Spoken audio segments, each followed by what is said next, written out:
decía que cuando hablamos de Estado hemos aprendido durante la época de estudiantes, en el secundario, hemos aprendido que hay varias definiciones, varios conceptos del Estado. El Estado comparado o teniendo como inicio aquello que era la polis, en los griegos, la civilización griega, se unían o se reunían dentro de lo que era la polis. La polis era lo que hoy sería el Estado. Y en Roma, las dos civilizaciones que están de moda, digamos, en aquel momento, se hablaba de civitas. Civitas. ¿Qué es la civitas y qué es la polis? Simplemente el Estado. Uno quiere decir Estado-ciudad y otro quiere decir Estado directamente. Y el Estado tiene que ver con la cosa pública. El Estado tiene que ver con el agrupamiento que se hace para distribuir, para complacer, para realizar al hombre en su naturaleza de tal, al hombre y la mujer, digamos, en su naturaleza como tales, darles todo aquello que necesitan para la felicidad, para estar, bueno, en un mundo de sueños, es decir, tener todo lo que una persona necesita tener, quiere tener, para tener una vida plena. El Estado estaría para eso, para ordenar toda esa situación y otorgarle a los ciudadanos de ese Estado una plenitud, una plenitud. Generalmente se suele confundir o se suele decir que el Estado tuvo inicio como tal en Grecia o en Roma. En realidad fue mucho más adelante y el origen del Estado como tal, como lo conocemos hoy, con las variantes, obviamente por el paso del tiempo, se produce en Florencia, siglo XV, 1400. Recién ahí el hombre empieza a organizarse y nace esta figura del Estado, del Estado como defensor, como administrador de la cosa pública, como gestor del bien común, el bien que se lleva a todas las personas que componen o que forman parte de ese Estado. Eso es el bien común, el bienestar general, que lo vamos a ver innumerable cantidad de veces durante todo el transcurso de este programa, de este curso, de esta materia, porque es a lo que tiende siempre, siempre, con lo que haga el Estado. El Estado va a tener que justificar en sus resoluciones, en sus actos administrativos que producen efectos sobre terceros, sobre los administrados, va a tener que justificar siempre que eso que está haciendo es para satisfacer el bien común, más allá de todas las otras justificaciones, porque se necesita una escuela, porque hace falta un hospital y construirlo, porque la ruta hay que hacerla para este lado, para aquel. Más allá de todo eso, en la obra pública, por ejemplo, que tendrán que justificar el porqué y por qué en ese lugar y por qué de esa manera, siempre van a tener que establecer un parrafito, que no es tan parrafito, en donde establezcan que lo que están tratando de hacer, que va a hacer, es precisamente para la satisfacción del bien común, del bienestar general. ¿Qué es el bienestar general? El bienestar de todos parejos, para todos. Eso es lo que busca el Estado. Lo Stato, de ahí deriva el nombre Estado, lo Stato, Este lo está todo lo que busca, vuelvo a decir, ese es el bien común. Aristóteles daba otro concepto y dice constituye una asociación política natural y necesaria. ¿Para qué? Para mejorar de alguna manera la naturaleza humana, que en ella radica. En ella radica la propia naturaleza humana, en eso que es el Estado. El Estado es ese agrupamiento llamado de esa manera, en búsqueda, todos los que la componen del bien común. Obviamente que el principal obligado a lograr, a intentar buscar el bien común, es quien dirige, quien gobierna, quien se hace cargo de las actividades que debe realizar cada Estado en particular. Santo Tomás de Aquino, hablaba del bien común como una fuente en la que deben inspirarse los gobernantes. Es decir, todo gobernante debe aspirar, todo gobernante debe buscar eso que se llama el bien común. Ustedes me dirán, ¿es fácil el bien común, buscar el bien común, determinar el bien común?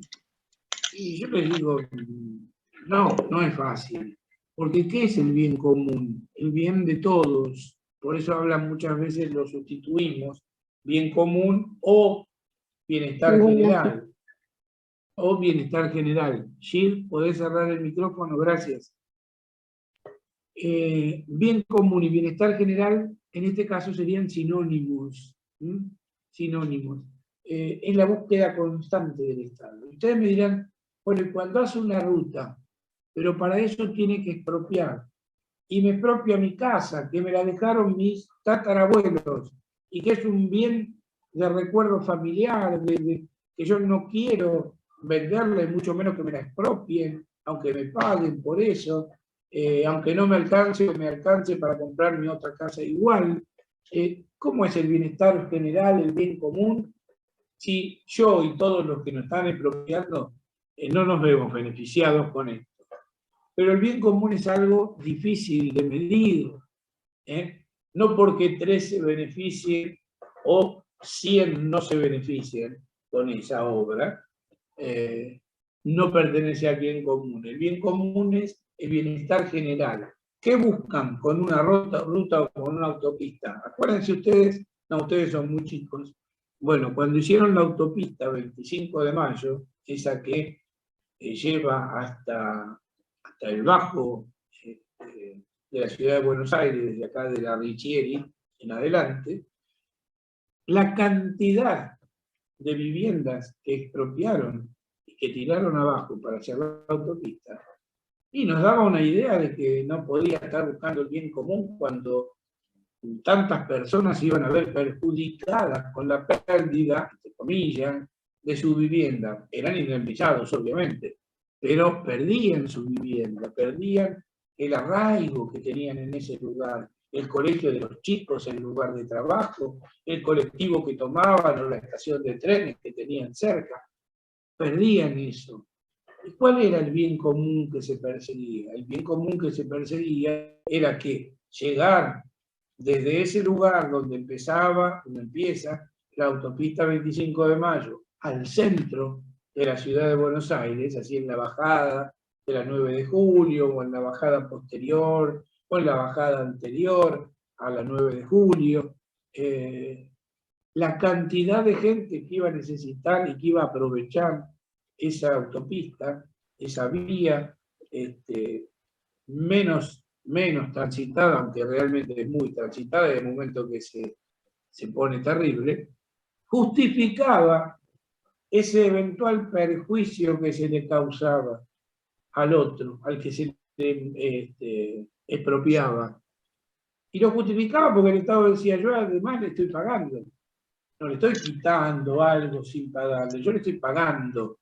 Yo al expropiar, yo le pago a ese señor, a esa señora, por la vivienda que le estoy de alguna manera quitando, expropiando, quitándole la propiedad, eso que hoy decíamos, ese derecho, que nosotros nos estamos tentados siempre a decir que es absoluto, pero fíjense que el Estado puede, de alguna manera, quitar la propiedad a cambio de un precio, fenómeno, pero a cambio de un precio a través de la expropiación, que es lo máximo que se puede esperar.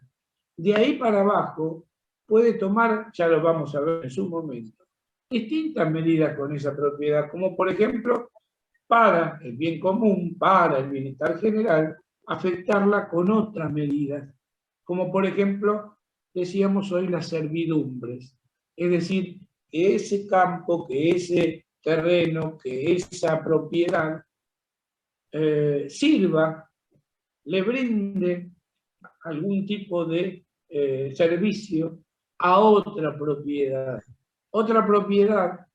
que está catalogada como para servir al bien común, al bienestar general.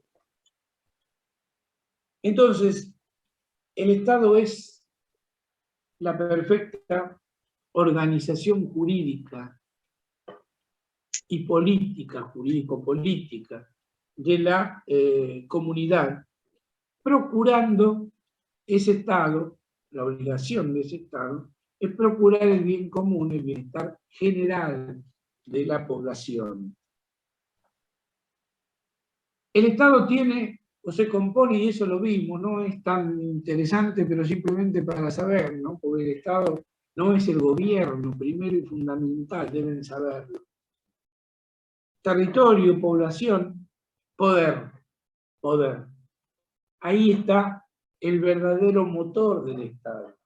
El Estado existe y existirá siempre, tiene continuidad, más allá de los distintos gobiernos, de las distintas personas, de los distintos partidos, que vayan asumiendo ese rol de llevar adelante el Estado. Y ese poder que nos interesa saber, más allá del territorio y de la población, ese poder que nosotros queremos saber o queremos conocer, es el que determina cuáles son las funciones que se reparten ese poder. Cuando nosotros hablamos del Estado, decimos que el Estado detenta el poder, y lo detenta y lo delega en funcionarios que lo llevan adelante. Y ese poder se divide en tres funciones que va a desarrollar, lo que nosotros habitualmente llamamos poderes del Estado. Es normal, la Constitución misma lo determina de esa manera, que se hable de poder ejecutivo, de poder legislativo y de poder judicial. En realidad, eso significaría que hay tres poderes. Y en realidad no, hay un solo poder. Ese poder que tiene el Estado, y que para llevar adelante ese poder con eficacia, lo divide en tres funciones. Esas tres funciones son, vuelvo a decir, la ejecutiva, la legislativa y la judicial. Nosotros, en nuestra materia, nos vamos a volcar fundamentalmente, más allá de hacer algún comentario sobre las otras funciones del Estado, vamos a dedicarnos a la función administrativa, aquella que regula en su totalidad.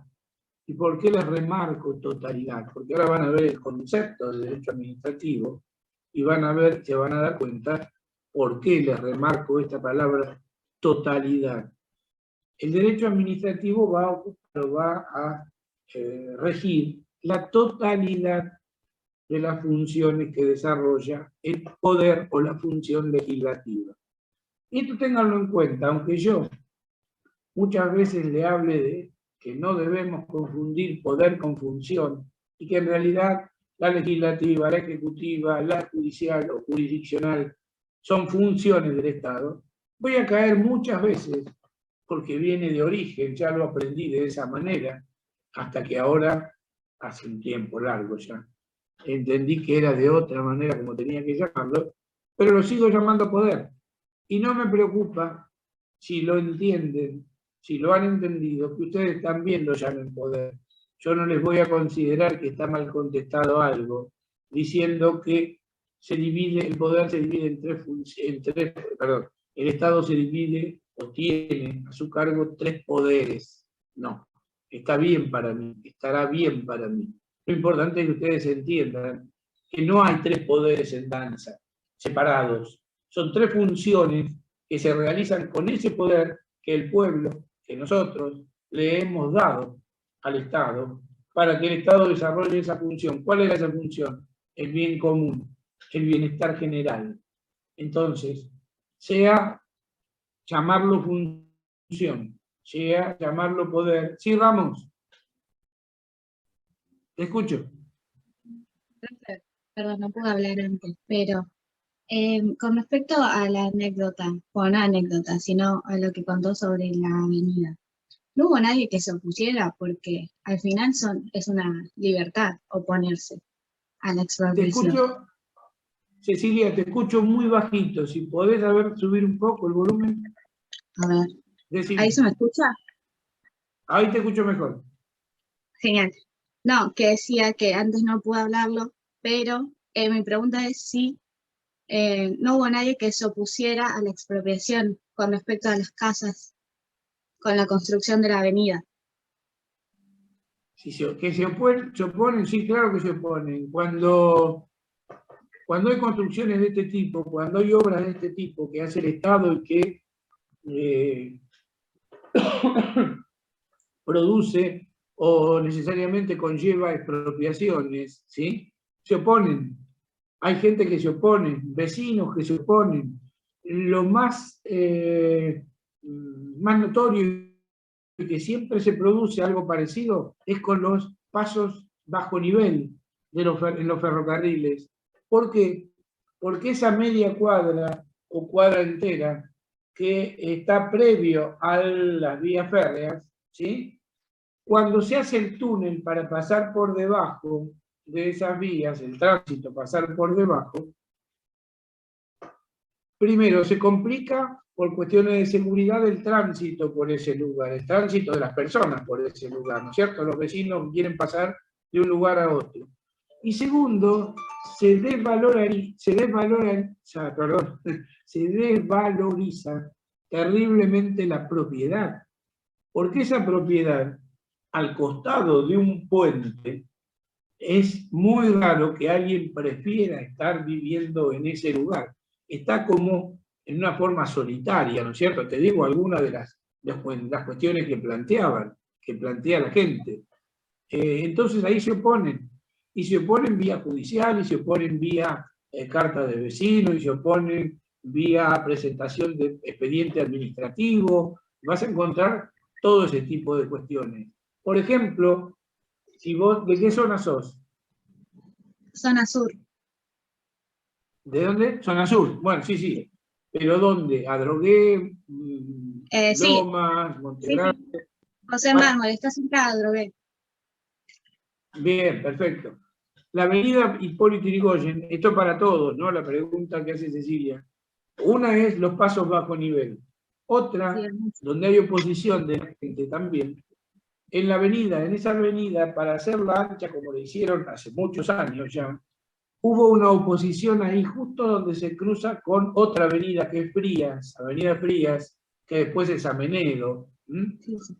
Y hubo un tiempo largo en que hubo un sector, ese sector, que no se trabajaba. ¿Por qué?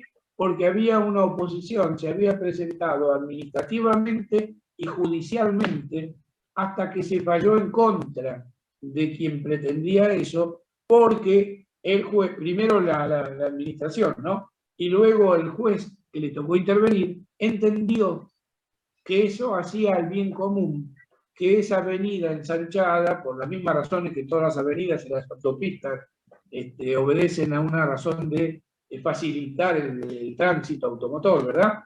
Que facilitaba y que iba a brindar un bienestar, un bien a muchas más personas que las que pudieran verse perjudicadas por esa obra, ¿sí? Entonces, ahí también tenés otro caso. Y en todos los casos hay oposiciones, ¿eh? Hay oposición de algún vecino, y hay circunstancias en que el vecino puede pedir, ya lo vamos a ver cuando veamos expropiaciones, no me quiero adelantar tampoco, en que el vecino puede pedir, llamando esa expropiación de otra manera, les dejo el suspenso, que si el bien que fue expropiado, que le pertenece, que fue expropiado, con lo que le queda a ese bien, si no fue totalmente expropiado, con lo que le queda a ese bien, no puede cumplir la misma función que cumplía antes, obliga al Estado a que lo expropie totalmente. Entonces ahí se producen también muchos planteos. ¿Por qué? Porque ensanchan una avenida, una calle o lo que fuera, y le cortan parte y expropian parte de la propiedad. Y por ahí le queda el fondo de esa propiedad, un patio y el fondo, pero no le sirve para vivir, no le sirve para los fines que tenía. Entonces esa persona se presenta. ¿Sí? Entonces es bastante controversial, porque es el bien común de la mayoría. Pues deja de ser bien común si te afecta. Claro, yo iba a preguntar eso, profe.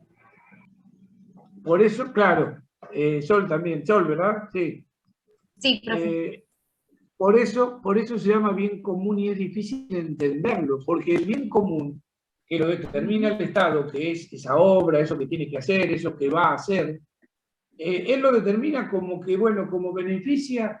Imagínate, ¿cuántos autos pasan por la avenida? ¿Cuántos autos van a cruzar sin peligro, sin contar los peligros, por ese bajo nivel y no cruzar la vía? ¿Cuántos autos vienen por la autopista y no recargan y producen choques y un montón de cuestiones sobre Rivadavia o sobre la avenida con la cual bajaban desde ese lugar hacia el centro de la capital? Entonces consideran el bien común de esa manera y lo justifican Entonces, de esa manera. Bueno, entonces es más acertada quizás la definición de Estado de Hobbes que la de Aristóteles o la de Aquino. Porque vos estás cediendo tu libertad a el Estado, en este caso soberano, digamos. Tu libertad individual, claro. Porque vos te querés quedar con tu casa y te la quitan.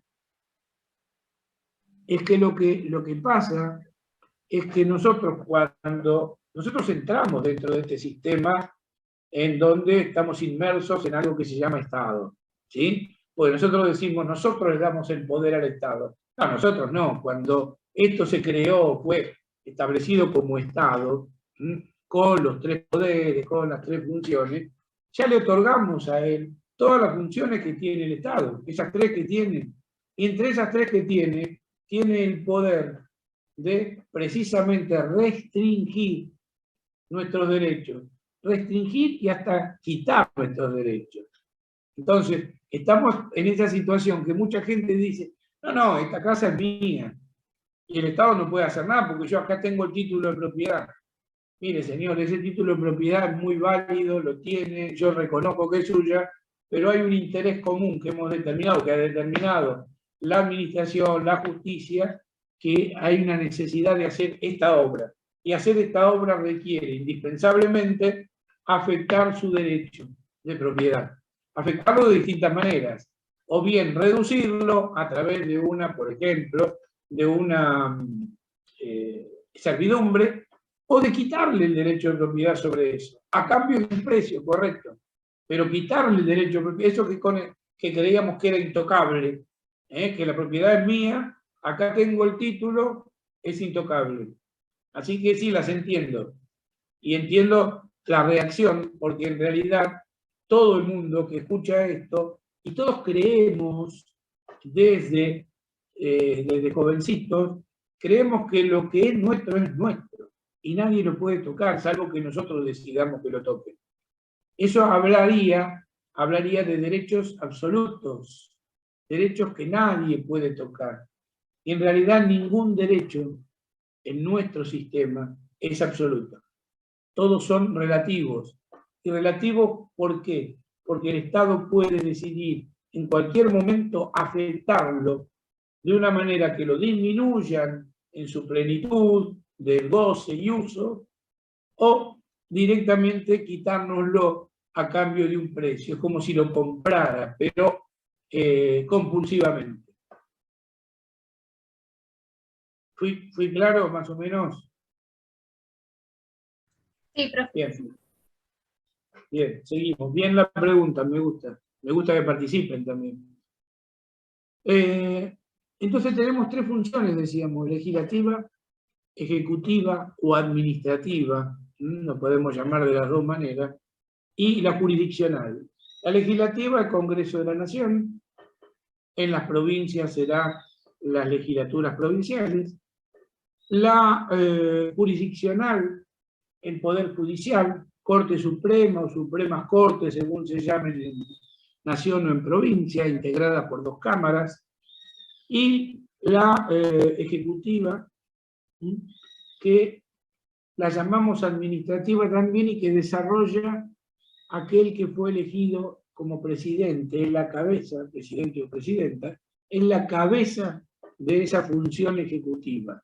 A partir de ahí, esa función ejecutiva, el titular de esa función ejecutiva, el que ha sido nombrado, designado presidente y presidenta de la nación, va a distribuir, va a delegar funciones en una cantidad de miembros, una cantidad de personajes que también vamos a ir viendo, porque en realidad, si nosotros consideramos que el Ejecutivo es unipersonal, se elige solamente presidente, más allá que vaya un acompañante como vice, lo que se elige es presidente, porque el vice o la vicepresidenta simplemente pasan a tener una función de reemplazo por distintas causales que el presidente no pueda estar, no pueda ejercer, o bien la función normal de quien es la segunda autoridad de la nación es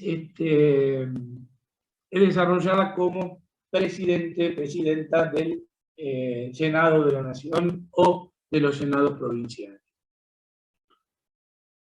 Y entonces llega el momento de definir de alguna manera, conceptualizar de alguna manera, qué es el derecho administrativo. Ustedes saben que todo derecho es conjunto de normas, normas que tienen por objeto regular conductas. Y así encontramos los distintos tipos de derechos. Derechos que regulan conductas entre particulares, derecho privado. Derechos que regulan conductas entre particular y el Estado, la administración. Ahí entramos en los derechos públicos, derecho público interno, derecho público internacional. Nosotros nos vamos a estar manejando dentro de lo que es el derecho público interno. Este derecho administrativo pertenece al derecho público interno. ¿Y qué va a hacer este derecho administrativo? ¿Para qué lo vamos a utilizar? ¿Para qué se utiliza? ¿Qué regula? Más allá de que digamos que el derecho público regula internamente alguna actividad del Estado o actividad del Estado. Bueno, este derecho administrativo que nosotros vamos a desarrollar, que vamos a estudiar en sus diversas fases, regula la organización, las funciones y las potestades que tienen sustancia administrativa, que tienen sustancia legislativa y que tienen sustancia jurisdiccional. Reitero, el derecho administrativo es una parte del derecho público interno, sabiendo que hay un derecho privado, contrario a este derecho público, que regula otras relaciones, y sabiendo que además del derecho público interno, encontramos el derecho público internacional. Nosotros estamos dentro, nuestra materia está ahí, el derecho administrativo, está dentro del derecho público interno. Y regula, y acá en estos tres párrafos o tres renglones que les voy a dar, está la esencia de lo que es el derecho administrativo. Regula la organización, las funciones y las potestades de sustancia administrativa, legislativa y jurisdiccional. ¿Hasta acá qué dije? Hasta acá en esta definición dije, el derecho es el derecho público interno que regula la organización, las funciones y las potestades de sustancia administrativa, legislativa y jurisdiccional. Hay otras potestades, organización, funciones que no sean estas tres. No, ¿verdad? Dijimos que había tres funciones: legislativa, jurisdiccional y administrativa. Y acá vemos que este derecho administrativo regula la organización, funciones y potestades de sustancia, es decir, que se traten de cuestiones administrativas, legislativas y jurisdiccional. Vale decir, toda la actividad que desarrolle la administración pública, quieren decirle Poder Ejecutivo, díganle el Poder Ejecutivo, pero en general nos vamos a referir más asiduamente a lo que es la administración pública, que es lo mismo, es una parte, el desarrollo de lo que es el Poder Ejecutivo. ¿Qué estamos diciendo? Digo, que regula todas las actividades, organización, funciones, potestades, que tienen sustancia de los tres tipos: legislativo, ejecutivo y jurisdiccional. Legislativo, ejecutivo y jurisdiccional. ¿De quién? Del Poder Ejecutivo. A ver si lo podemos centralizar y focalizar. Este derecho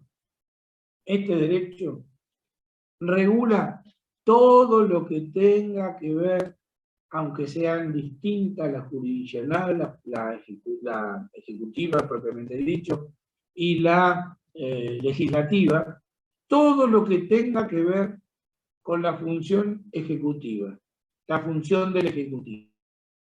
Cuestión que se produzca dentro o relacionada con el ámbito de la administración pública del Poder Ejecutivo, está alcanzada, está regulada por el derecho administrativo. ¿Hasta ahí se entiende?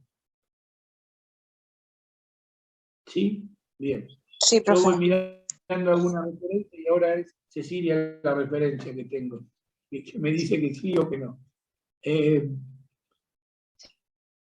¿Y por qué hago esta diferencia y digo todas las funciones que desarrolle el Ejecutivo, sean de cualquier naturaleza, administrativa, ya voy, Antonella, ya voy, sean administrativas, sean legislativas, sean jurisdiccionales, regula todas esas actividades que realice el Ejecutivo. Y alguna diferencia voy a tener que hacer con los otros dos poderes, porque también el derecho administrativo, además de regular todo lo que tiene que ver con el Poder Ejecutivo, con la administración, ¿sí?, regulará las funciones y potestades administrativas de los restantes órganos que ejercen el poder del Estado.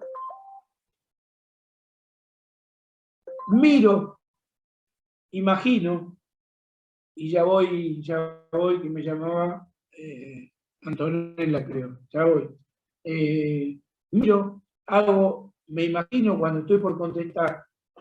¿Y qué le puedo preguntar yo? ¿Qué funciones regula? No el concepto, no el concepto administrativo. ¿Qué funciones regula el derecho administrativo? ¿O a quién regula? ¿O de quién se encarga? ¿O de qué se encarga? Y ustedes me van a decir de todo lo que tenga que ver, todo, de cualquier tipo, del Poder Ejecutivo. Tanto sean funciones administrativas propiamente dichas, sean funciones legislativas, que también las produce, o sean funciones jurisdiccionales, que también las producen. Y van a ver en ese mismo cuadro que no se termina ahí la aplicación del derecho administrativo, sino que también se aplica a las cuestiones administrativas, las funciones y potestades administrativas de los restantes órganos de gobierno, de los restantes órganos del Estado. Es decir, todo lo que sea administrativo del Poder Judicial o la función judicial, y todo lo que tenga que ver carácter administrativo del Poder Legislativo, estará regulado, estará supervisado por el derecho administrativo. Entonces ustedes cierran los ojos y dicen, para el Poder Ejecutivo, todo regula el derecho administrativo, ¿sí? Todas las funciones que realice están reguladas, están marcadas por el derecho administrativo. Para los otros dos poderes, solamente las funciones, aquello que tenga que ver con lo administrativo de esos poderes. Sí, Antonella, ¿estás por ahí?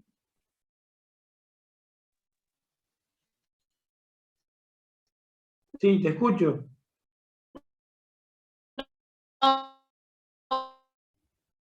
Se me corta.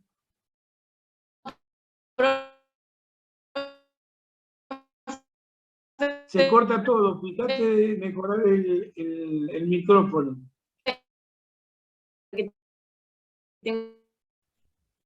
Tengo pocas. No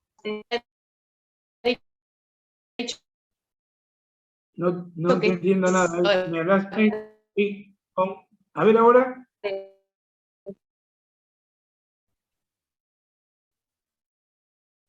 Ah, tenés poca señal. Bueno, si querés mandámelo por...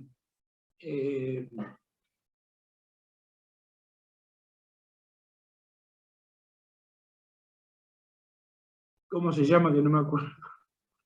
Bueno, ahora a la vuelta te otorgo prioridad y escucho tu pregunta. Esperemos a ver si se puede mejorar ahí la internet en el lugar donde estás. Cortamos ya. Hablemos en 15 minutos, 10 menos cuarto, un poquito más de 10 menos cuarto, abrimos. Volvemos. Bueno, profe.